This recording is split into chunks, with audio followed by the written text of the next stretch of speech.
Because he sort of left home and wanted to go and live with his mates, as they all do. Then he rang me one day and said, "Mum, I've got a motorbike."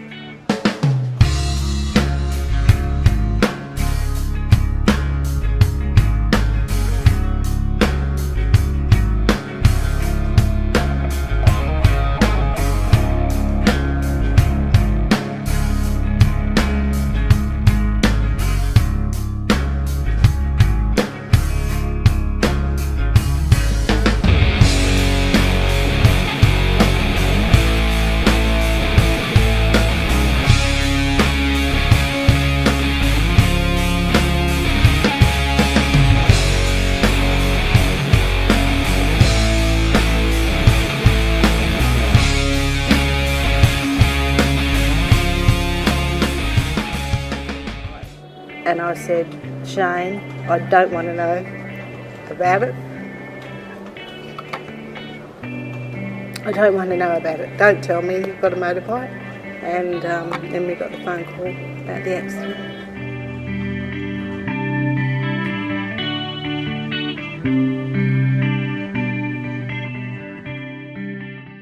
Shane fits into a category all of his own. He dislocated his head from his neck, so it's the highest level of your neck that you can break.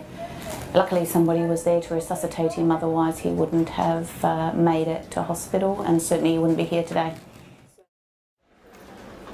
I was home, Ken was away, and my daughter was away as well. And I was on the phone to Ken and I had a knock on the door, and it was his girlfriend at the time.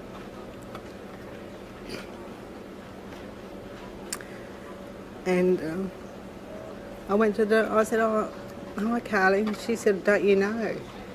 And I said, "No, what?" And she said, "Shane's had an accident on his motorbike." And I said, "Is he okay?" And she said, no, it's really bad." So I didn't think it would have been that bad. I thought everything would have been okay. I rang Brock and they came over and took us up to the hospital.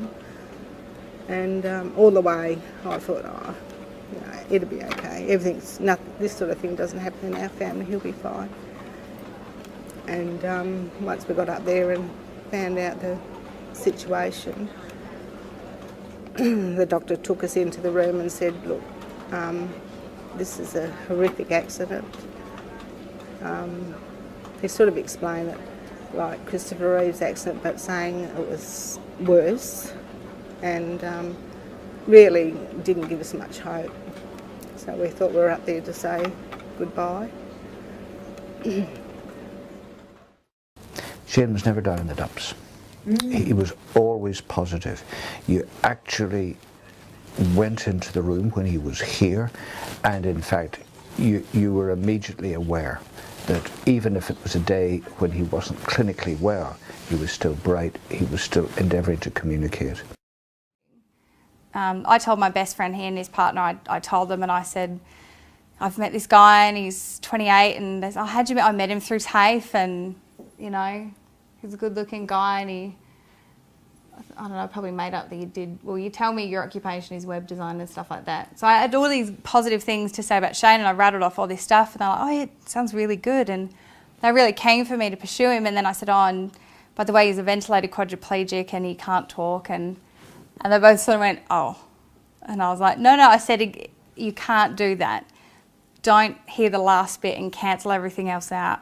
And I said, and that's exactly how I look at it. If you've got 9 out of 10 things that are really positive things, and then one last bit that we can get over, then it's fine. I know that if ever I worry about something about us being together, it's not justified. Just, I don't know, you and your accident and everything that's happened is just not an issue to your family. They've just got on with life. It's just normal as always. He can't stand staying in bed, so he forced himself to get up and get outside and make every day productive. So, yeah, and he's more active than, you know, we can't keep up with him half the time. You remember, Sue, when Shane first came home to your house And it was like one big happy family, wasn't it, with all the support workers and Shane and yourselves. And then the difference between Shane then and Shane now, living in his own house, being independent, making his own choices and his own decisions about what he wants to do and where he wants to go. I think it's just fantastic.